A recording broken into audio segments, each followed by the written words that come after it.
Masyarul muslimin, sidang jamaah Jumat yang dimuliakan Allah. Selalu kita bersyukur kepada Allah Subhanahu wa taala dengan ucapan alhamdulillahi rabbil alamin. Di antara begitu banyaknya nikmat itu, ada nikmat yang paling besar, yang paling utama, yaitu nikmat iman dan Islam. Nikmat diturunkannya Al-Quran sebagai pedoman hidup manusia. Nikmat diutusnya Sayyidul Anbiya wal Mursalin, Sayyidina wa Maulana Muhammad sallallahu alaihi wasallam, sebagai rahmatan lil alamin, sebagai uswatun hasanah, suri tauladan terbaik bagi seluruh manusia. Allah Subhanahu wa taala mengingatkan kita tentang nikmatnya ini dalam Al-Quran surat Ali Imran ayat 164. Laqad mannallahu 'alal mu'minin, sungguh Allah telah memberikan karunia nikmat yang begitu luar biasa kepada orang-orang beriman. Idz ba'atsa fihim rasulan min anfusihim, ketika Allah mengutus Rasul Nabi Muhammad SAW di antara mereka, dari kalangan mereka sendiri, yatlu alaihim ayatihi, yang membacakan kepada mereka ayat-ayatnya, wa yuzakkihim, yang menyucikan jiwa mereka, wa yu'allimuhumul kitab wal hikmah, dan yang mengajarkan kepada mereka kitab Al-Quran dan hikmah. Wa in kanu min qablu lafi dhalalin mubin, sesungguhnya sebelum itu mereka benar-benar dalam kesesatan yang nyata. Maka tak ada nikmat yang lebih besar kecuali nikmat kelahiran Nabi Muhammad sallallahu alaihi wasallam. Nikmat panjang umur penting, nikmat sehat badan penting, nikmat harta yang banyak penting. Tapi kalau umur panjang, badan sehat, harta banyak, tapi kalau tidak mengenal Nabi Muhammad SAW, maka mati dalam keadaan tidak beriman, khalidina fiha abada, kekal selamanya dalam neraka jahanam. Maka jemaah yang dimuliakan Allah, tanpa kedatangan baginda Nabi, maka kita akan selamanya dalam kesesatan. Tak tahu kita siapa yang menciptakan kita, untuk apa kita hidup di dunia ini. Selamanya kita akan berada dalam kesesatan. Maka salah satu cara kita mensyukuri nikmat itu adalah, maka dibuatlah acara-acara maulid di berbagai masjid. Alhamdulillah, masjid kita sudah selesai malam tadi. Apa isinya maulid? Baca Quran, solawat, tausiah, ceramah, menyegarkan kembali ingatan kaum muslimin tentang Nabi Muhammad SAW, supaya anak cucu kita, generasi yang akan datang, tahu dan kenal dengan nabinya. Sekarang ini jemaah, betapa sangat mengkhawatirkan bagaimana pengetahuan anak-anak kaum muslimin tentang nabinya. Ada bahkan yang sama sekali tak tahu sedikit pun kapan Nabi dilahirkan, siapa istri Nabi, berapa anak Nabi, bagaimana sejarah perjuangan Nabi. Banyak anak-anak kita itu sekarang tak tahu sama sekali. Maka itulah pentingnya kita selalu melibatkan anak-anak kita, generasi yang akan datang, dalam setiap peringatan hari-hari besar Islam. Jemaah yang dimuliakan Allah, betapa berat perjuangan yang dilakukan oleh Nabi Muhammad SAW dalam menegakkan agama ini. Mulai sejak hari pertama wahyu turun sampai 23 tahun selanjutnya, tak pernah lagi nyenyak tidurnya, tak pernah lagi makan dengan kenyangnya, tak pernah lagi ada waktu santai dan istirahatnya, karena beliau memikul tanggung jawab dan amanah yang sangat besar di pundaknya. Di pundaknya lah terletak nasib seluruh umat manusia ini. Semua harta, waktu, tenaganya beliau gunakan untuk berdakwah, menegakkan agama Islam. 13 tahun di Makkah dalam keadaan sulit, ditekan, diancam, bahkan mau dibunuh. Belum lagi dihina, difitnah, dicaci maki, sumpah serapah. Pernah beliau disiram dengan kotoran onta ketika beliau solat di dekat Ka'bah oleh Uqbah bin Abi Mu'ayth. Pernah pula dia lilitkan kain di leher Rasulullah ketika solat lalu ditarik dari belakang sehingga beliau tercekik. Untung ketika itu datang Abu Bakar yang menolong. Pernah pula beliau dirobek bajunya lalu diludahi oleh Utaibah anak Abu Lahab yang dulunya adalah menantunya Nabi. Pernah beliau dipukul dengan batu oleh Abu Jahal sampai berdarah pelipisnya. Berbagai macam perlakuan kasar orang-orang Quraisy sudah beliau terima. Ketika tahun ke-10 kenabian, meninggallah paman tercinta yang selalu membelanya. Meninggal Abu Talib. Lalu tak lama 2 bulan setelah itu meninggal pula Khadijah, istri tercinta. Orang yang pertama kali beriman, yang selalu mendukung dakwah Nabi.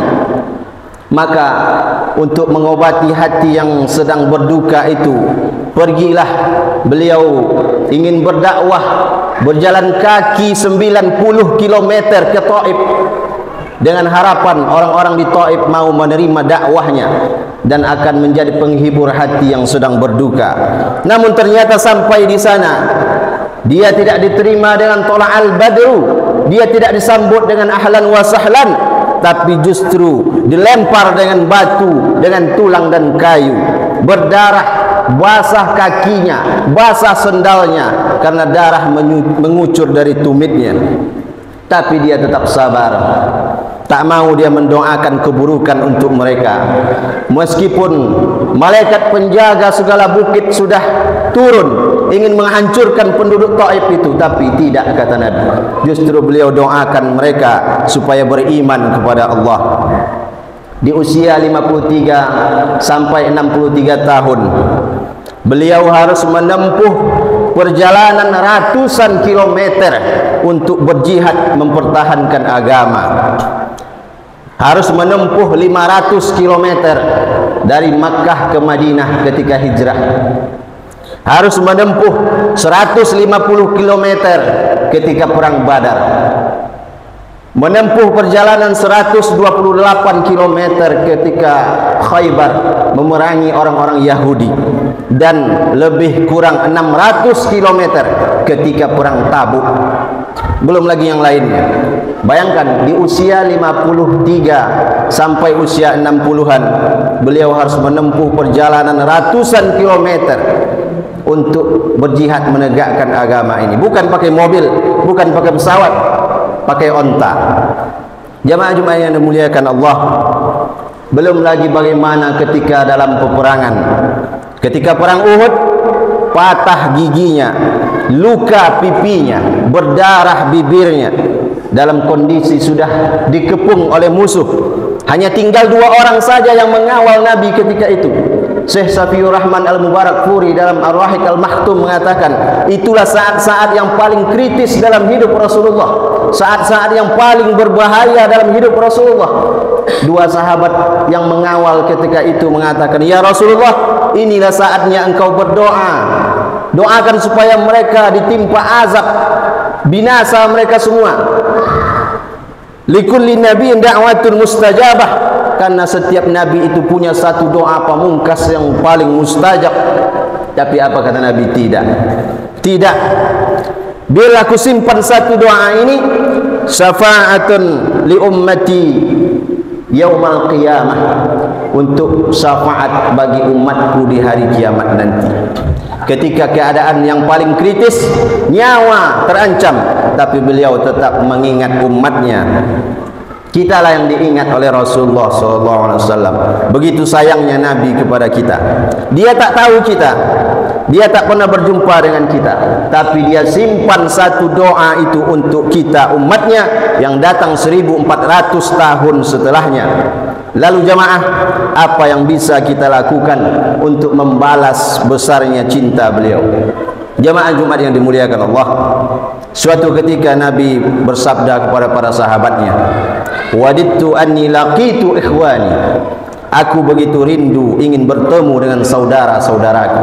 Para sahabat heran, Awalaysa nahnu ikhwanaka ya Rasulullah? Bukankah kami ini saudara-saudaramu ya Rasulullah?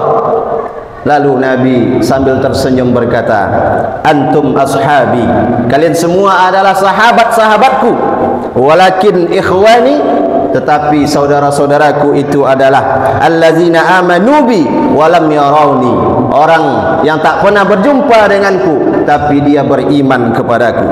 Kitalah yang dirindukan oleh Nabi itu, Pak. Kita dicintai oleh baginda Nabi. Maka kalau Nabi saja merindukan kita, kenapa kita tidak merindukan baginda Nabi?